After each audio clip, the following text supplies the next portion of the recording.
എല്ലാവർക്കും പുതിയ വീഡിയോയിലേക്ക് സ്വാഗതം. ലോക്സഭാ ഇലക്ഷനുമായി ബന്ധപ്പെട്ട് ഞാൻ ചെയ്യുന്ന വീഡിയോയുടെ 4ാം പാർട്ടിലേക്കാണ് ഞാൻ നിങ്ങളെ ക്ഷണിക്കുന്നത്. നമുക്ക് നേരെ വീഡിയോയിലേക്ക് കിടക്കാം.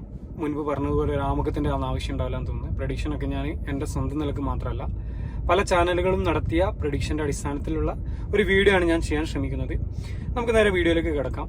കോഴിക്കോട് മണ്ഡലത്തിനെ പറ്റി നേരത്തെ ഞാൻ പറഞ്ഞതുപോലെ തന്നെ കണ്ണൂർ അല്ലെങ്കിൽ കാസർഗോഡ് പോലെ നിയമസഭാ ഇലക്ഷനുകളിൽ പൊതുവെ ഒരു ഇടതുചായ്വ് കാണിക്കുന്ന ഒരു മണ്ഡലമാണ്.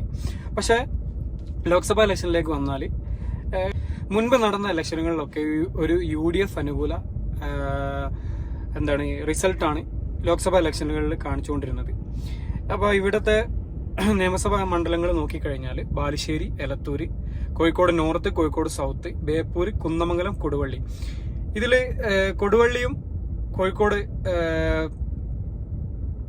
കൊടുവള്ളി ഒഴികെ മറ്റുള്ള എല്ലാ മണ്ഡലങ്ങളിലും LDF ആണ് കഴിഞ്ഞ നിയമസഭാ ഇലക്ഷനുകളിൽ വിജയിച്ചത്. പക്ഷെ ഞാൻ പറഞ്ഞല്ലോ, ലോക്സഭാ ഇലക്ഷനുകളിൽ വേറൊരു പാറ്റേണിലാണ് കോഴിക്കോടുകാർ വോട്ട് ചെയ്യുന്നത്. കേരളത്തിൽ തന്നെ ഏറ്റവും രാഷ്ട്രീയമായി ചിന്തിക്കാൻ കഴിവുള്ള ഒരു ജില്ല കൂടിയാണ് കോഴിക്കോട് ജില്ല.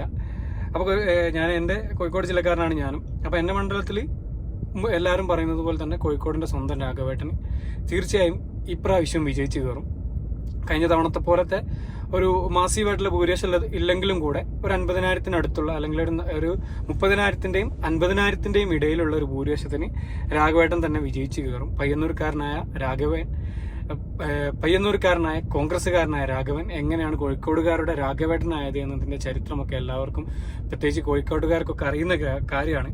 അപ്പോൾ കഴിഞ്ഞ തവണത്തെ ഇലക്ഷൻ റിസൾട്ടിലേക്ക് നോക്കിയാൽ കഴിഞ്ഞ തവണ 45.82% വോട്ടാണ് MK രാഘവൻ അന്ന് ലഭിച്ചിരുന്നത്. അതായത് 4,93,444 വോട്ടാണ്.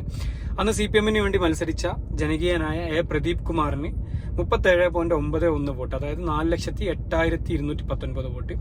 BJP-ക്ക് വേണ്ടി അഡ്വക്കേറ്റ് പ്രകാശ് ബാബു 14.97%, 1,61,216 വോട്ടാണ് നേടിയിരുന്നത്. 82,225 എന്നൊരു ഗംഭീര ഭൂരിപക്ഷത്തിലാണ് കഴിഞ്ഞ വർഷം രാഘവേട്ടൻ വിജയിച്ചത്. അപ്പൊ ഞാൻ നേരത്തെ പറഞ്ഞ പോലെ ഇത്ര കണ്ട ഒരു ഭൂരിപക്ഷത്തിൽ വിജയിച്ചില്ലെങ്കിലും കൂടെ ഒരു 30,000-ന്റെയും 50,000-ന്റെ ഇടയിലുള്ള ഒരു ഭൂരിപക്ഷത്തിന് വീണ്ടും കോഴിക്കോട് രാഘവേട്ടൻ തന്നെ അല്ലെങ്കിൽ MK രാഘവൻ തന്നെ വിജയിക്കും എന്നാണ് ഞാൻ കരുതുന്നത്. അപ്പോൾ വീണ്ടും അടുത്ത വീഡിയോയുമായി കാണാൻ ശ്രമിക്കാം. Thank you for watching. Have A nice day.